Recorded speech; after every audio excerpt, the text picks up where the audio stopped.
sometimes you just look at yourself in the mirror and say, I'm enough. I'm enough. I don't need that much. And sometimes, funny enough, in my line of work, you can do so much with so less, with so little. You can make do with less. And maybe, in the end, you can find inner strength. But now we're talking about the Minnesota Vikings. Hey everybody, I'm Cortez and I'm a critic, and welcome back. We're concluding the NFC North by talking about the Minnesota Vikings as they go from Sam Darnold to finally back to the original plan, J.J. McCarthy. So technically you can make the argument they kind of redrafted the same quarterback again. And with 5 picks only, maybe that is enough. Or not. Or not. We're talking about the Minnesota Vikings in the 2025 draft league.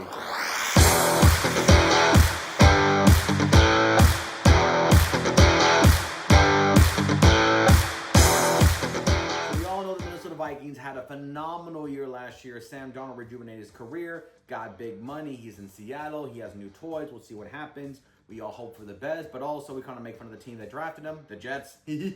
So I guess the big question for Viking fans and even for Viking players themselves is, you know, last year was so great. How can you be better than that? And definitely, how can you avoid the last 2 games of the season that basically took that whole great season and just threw it into the toilet?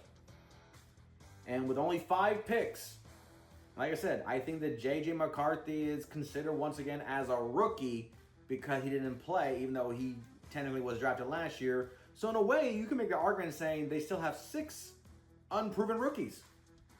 If you want to be that way. I'm going to be that way. But they did have to address what they had to. They got some players back, some veterans. They got them back. They gave people their contract. They gave people their money. But they are probably the one team in the whole NFC North that have the biggest question mark at quarterback. So the rest of these players that are coming in kind of have to pick up the slack to help out the unknown of the Vikings' new quarterback in J.J. McCarthy. So, with the 24th pick in the 2025 NFL Draft, the Minnesota Vikings selected Donovan Jackson, offensive guard, Ohio State. Now, we all know offensive line was a big need for the Vikings. That was a big question I was going into it. Almost every mock draft I saw, the Vikings were getting offensive line. And Donovan Jackson is being viewed as the starting left guard, so definitely going into your side. And I think that's meant to help with the running back. They got Jordan Mason, who had a phenomenal season with the 49ers. He comes in to go with an aging like a fine wine in that he still is very valuable in Aaron Jones, the former Green Bay Packer. So I guess in this world, a Packer still becomes a Viking and still thrives. Because I was like really surprised when the Packers let him go. And Aaron Jones, he still looked like the guy I thought he was in Green Bay. He still catches the ball very well and he still runs the ball effectively. Still feel kind of weird that the Vikings gave up Dalvin Cook when they did, but that's neither here nor there. But Donovan Jackson's offensive line can't help but feel like this is meant to help the offensive line run the ball more than to protect JJ. Because the biggest criticism everyone knows that JJ got out of Michigan was that, well, the Michigan team was based on dominant defense and a strong rushing attack.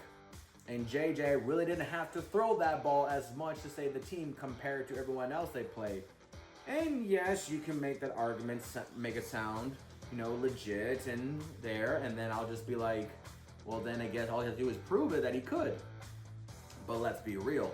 We have seen other quarterbacks that get drafted in the first round that have worse criticism and they thrive in. So let's not beat the dead horse, and let's also view at the other side, we've seen quarterbacks that are phenomenal in college and they have high expectations and then they fall flat on their face. So for all we know, we have no idea really what JJ can do. All we do know is that he's the guy now. Sam Howell is the backup, but JJ is the guy. But then getting Donovan Jackson for the Vikings can't help but feel like we're going to make running the ball just as effective so JJ doesn't have to push, be forced to push, even though you got Jefferson and Addison are just begging for the ball to go in there. Not to mention TJ, the successful tight end across the middle. So JJ probably has a much better receiving core than he had probably anywhere in his career, obviously the NFL, but still, Jefferson is so top tier that he is the top of the tops when it comes to wide receivers. So not a bad. It's kind of when Dante Culpepper from Central Florida of all people went to the Vikings and he had Chris Carter and Randy Moss. Not a bad thing for a rookie to come into the league, especially in Minnesota, with already dominant, proven receivers. So not a bad thing for him to have.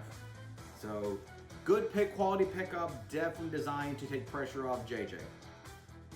Then we go to the third round. Like I said, 5 picks. Technically 6, but definitely 5. With the 102nd pick in the 2025 NFL Draft, the Minnesota Vikings selected Ty Felton, wide receiver, Maryland. There you get the Terrapins again. Another wide receiver. So, I'm a little surprised it went wide receiver, honestly, because Jefferson is still there.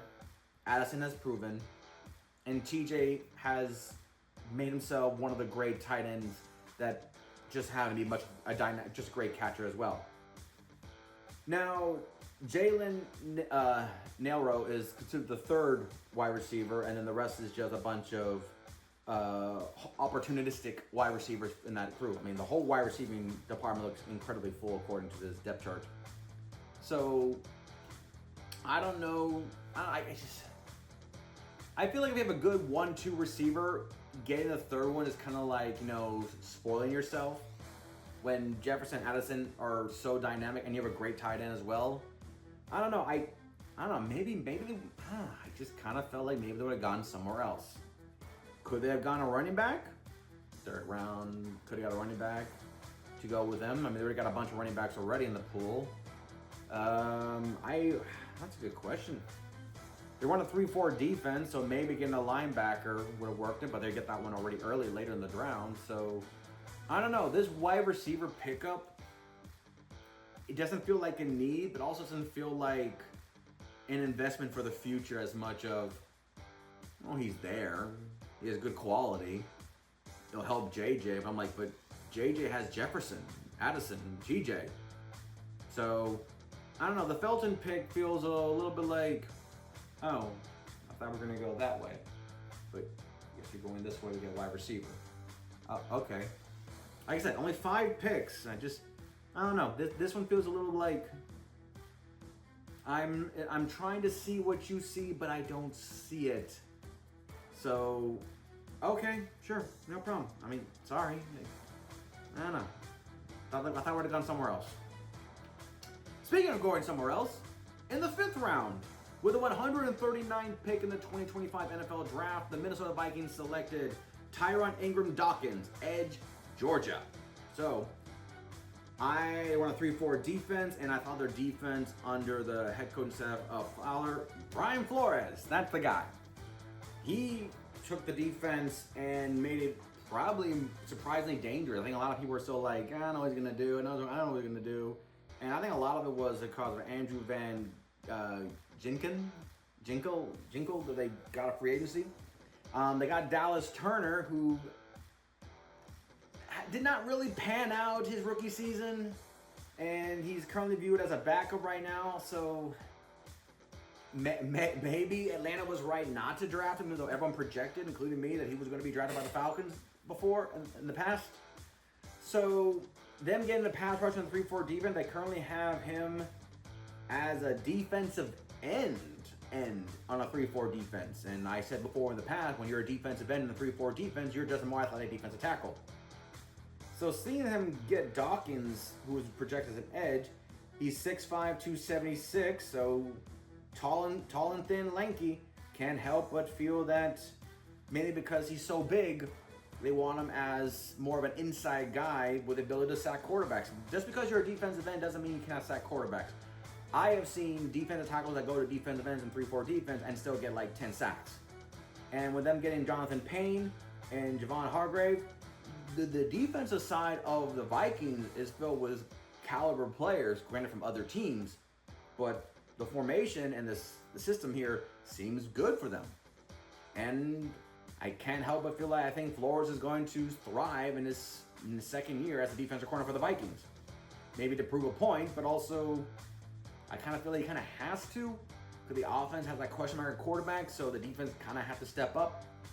So to me, this pickup feels more of Brian Flores has a scheme. Let's trust him. He has proven to us in the past that he could, and leave the offense to the offense. But to me, this is the way I think they're going to go with Dawkins as the defensive end in the 3-4 defense.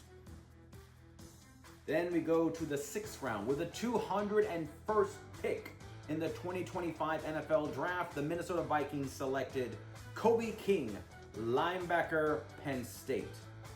Now, Kobe King is viewed as an inside linebacker, as a backup, so definitely meant as a rotation. When he comes to 3-4 defense, inside linebacker is double up, as we all know that. So Kobe King coming in as the right side inside linebacker behind Blake Cashman. So we'll see him get rotation, we'll see him get involved. Like I said, a lot of this is probably Brian Flores saying, let me pick my defensive players. Let me get these players now.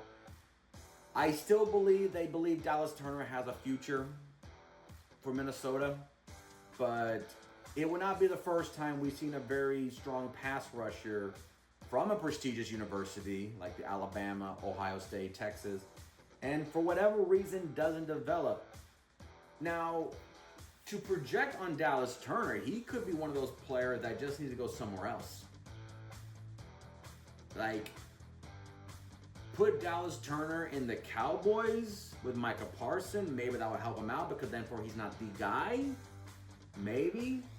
But right now, with the linebacking side with Kobe King, Dallas Turner, they have a bunch of players that they have drafted or have drafted the year before that are currently viewed as backups already. And I can't help but feel like there still need time to develop, and some need to have time to prove it. The Dallas Turner, I'm still viewing him as just give him some time. But this could be just another case of maybe we're a little bit too hyped on Dallas Turner. Maybe. But Kobe King, the inside linebacker, depth, rotation, 3-4 defense, makes sense. What more can I say that they got another inside linebacker out of Penn State to go with their defense. What more can I say about that? Brian Flores will do something with it. And then literally the next pick and the last pick for the Vikings. With the 202nd pick in the 2025 NFL Draft, the Minnesota Vikings selected Gavin Bartholomew, tight end, Pittsburgh. Okay. I thought Josh Oliver was a good number 2 receiver. TJ is a proven guy. I thought maybe that I move Gavin into the fullback position behind CJ Ham. Maybe as a goal line extra blocker. Not gonna lie, guys. The Minnesota Vikings picks don't feel like they're game changers. I'm sorry. I don't feel like they're game changers. Because a lot of the players they already have on the roster, I think your starter roster is good. I think your starting roster is good. Yes, you got Donovan Jackson as your starting left guard. I get it. Because you kind of needed that. But the rest of the players, I see no splash players. I see nothing. Gavin Bartholomew coming in as an extra tight end. Sure. 3 tight end set formation. Rotation player in the side end. We'll see what he does in preseason because, of course, he get more reps. Tight ends are always the best friends of the quarterback, so who knows? Maybe Gavin gets more opportunities to play because they might run to more of a 2 tight end set formation. And Gavin gets some reps inside there. Who knows? But with all the Vikings picks, this video, like I said, this is one of the shortest draft class of any NFL team in this year's draft. And a lot of the players just don't feel, yeah. I mean, Viking fans out there, how do you feel about this draft class? The quantity and the quality of the players you got.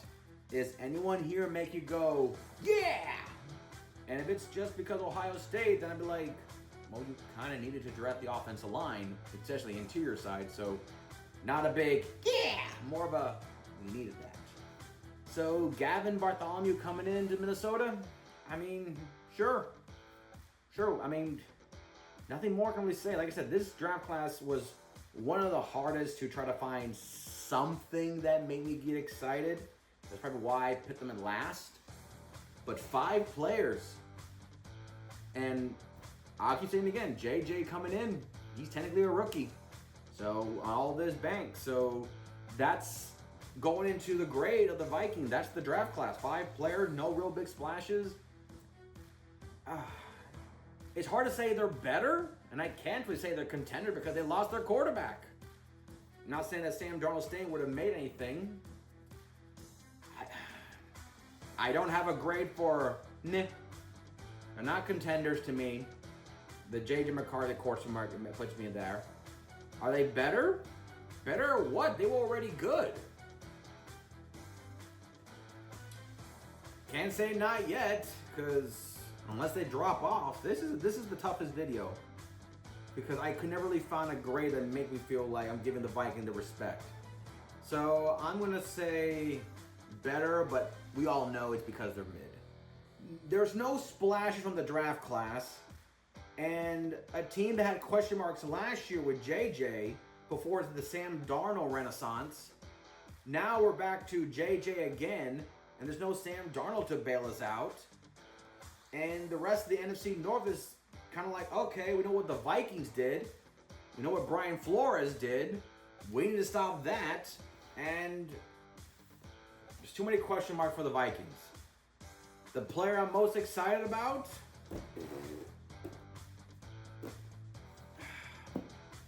the Ty Felton wide receiver just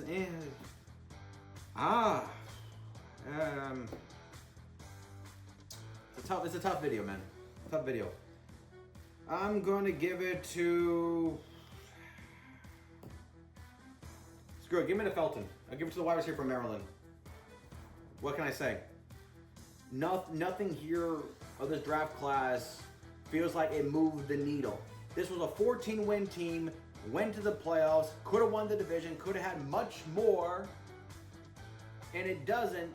And now they're coming into this offseason, into this draft class, and it just feels like, does anybody feel like they're moving the needle? Because it feels like the Packers, the Lions, and the Bears, oh my, have moved the needle. And some from already here to here. So Viking fans, I'm sorry, this video might be insulting. But I feel like the player that is going to make this team win is already on the roster. And some have already proven as far as last year. So this draft class, I kind of feel like they're not so much needed to come in besides Donovan Jackson. But to me, this is kind of a mid pick draft class for the Vikings. 5 players, and no one really leaps out as a yeah. So sorry guys. We conclude the NFC North with a meh.